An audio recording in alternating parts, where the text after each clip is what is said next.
Welcome back to the rest of the story.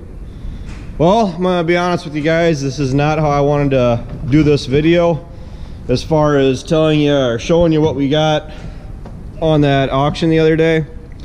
This is purchase 1 of 3. This is the only purchase I'm going to talk about in this video, simply because the other purchase is outside. I don't know if the camera's picking it up, but the wind is blowing really bad out today. It's like, it was like what, 20 degrees out with the wind blowing. It feels like it. I'm currently halfway between 2 projects right now, and I just wanted to, everybody's asking what we bought, so I want to at least get something up so you guys are at least somewhat satisfied about what we all purchased. This is my purchase. This is not Dad or Ryan's purchase. Ryan's purchase will be covered on his channel. I'm not going to talk about it because it is Ryan's purchase.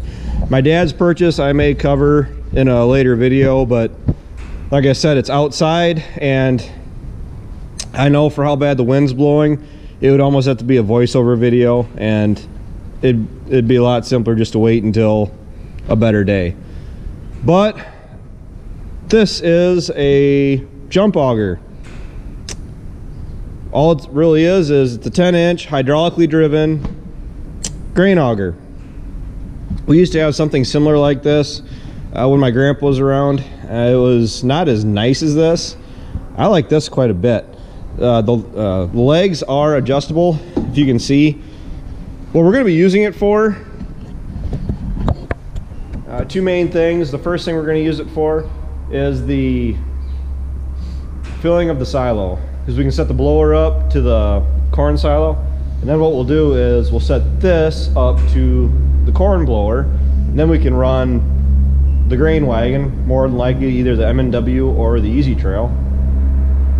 Set that up to this, and we can fill the silo. A lot simpler than what we've had to do the last couple of years, which included blocking the one side of the wagon up so it was a little bit just high enough where we could put it right from the wagon, and the slide was just right where it would reach into the blower of the blower going into the silo. This is going to alleviate that problem. I do know for a fact that the tires are going to have to be lifted up, probably to the point where I'm probably going to have the bolts sitting on top here, and I may have to secure them down here in some way, shape, or form. I do know it's going to have to be taller than what it is. No big deal. Second thing that it's going to be used for is filling the feed mill, this, out of the grain bins, because the feed mill, when we set that down on the ground, it will not take the grain up properly. It's just more or less just a bear. And what this is going to allow us to do, we'll raise that up as high as we have to, or as high as we can, and we'll be able to fill the feed mill out of the grain bin. It's hydraulically driven, so we can run it off the tractor hydraulics while we're running this. Worst comes to worst, what you'll see me do is, if I have to, this is not very heavy. I can pick it up and I can set that end into the intake for the feed mill, grain mixer or whatever.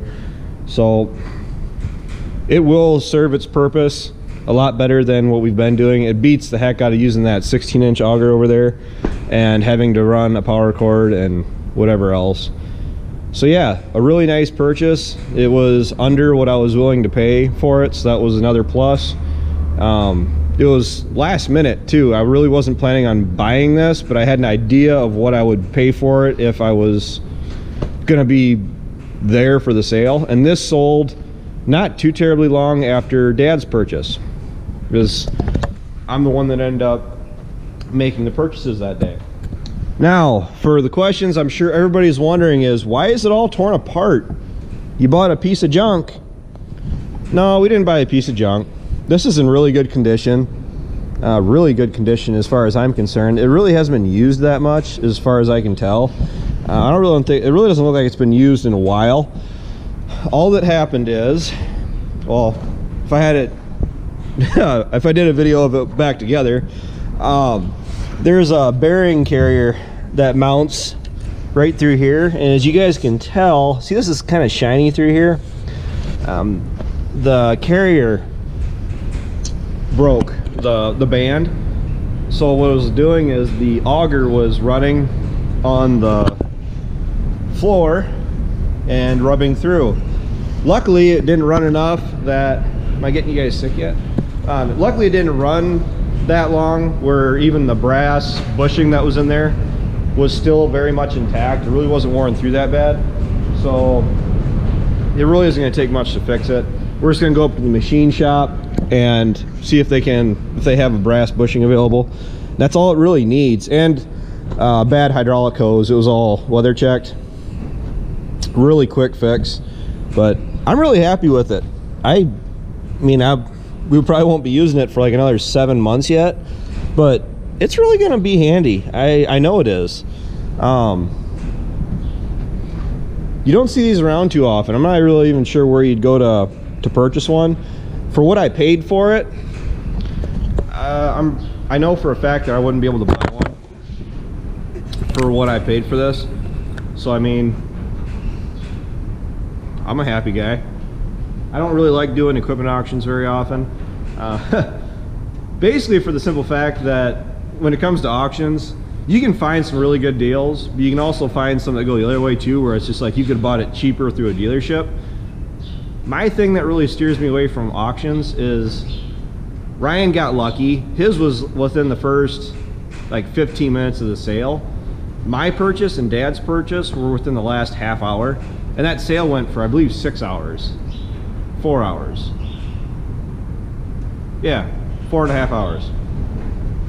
So you have to stand around all day to wait to buy a piece of equipment that you're interested in, and it all boils down to if you're willing to pay the most for it out of the people that are still there, if you think it's worth the most. And somebody who commented a while back, I believe their comment was, when it comes to auctions, you're the one that felt that a piece that you were willing to pay the most for a piece of equipment that may not be in the best condition, or I can't remember who said it. You guys said it on my channel, so if he's watching, you can re-quote me or re-quote it. But I don't know, I don't have any more equipment auctions in the future that I'm interested in going to. I usually try to avoid making many purchases that have transmissions or motors from auctions. I don't know, I guess when it comes to machinery like that, I like to go through a dealership, so if something does blow up on it, I have somebody I can go back and scream at. You know, not scream at, but I can hold somebody accountable for it. Because when you buy something like that from an auction and it blows up, you have nobody to blame but yourself for why you bought it. So there's that. When it comes to regular implements like this, or Dad's purchase, or I think I've quoted it a few times before, but that Great Plains, was it Turbo Chisel or Max Chisel, wherever the heck it was, from the auction a month ago. If I could have went, I would have bought that in a heartbeat. I had no idea that went for that would have went for what, 11 or 12,000. That was a $21,000 chisel plow that went for not quite half of its value, and it ended up at another sale down south. So maybe it was had a reserve price on it that I wasn't aware of, that the owner took it to another sale to try to get a better price for it. I don't know. But that would have been a steal of a buy if I could have picked that chisel up for 11 grand. And yes, the 82 is kind of small for that, but there's places you can go where you can get them retuned and give that 82 enough horsepower where you could pull it. But that's all I got for the auction purchases, guys. You guys have to wait for a future video when the weather cooperates, where I can go over it. So until next time, take care, take it easy, keep in touch.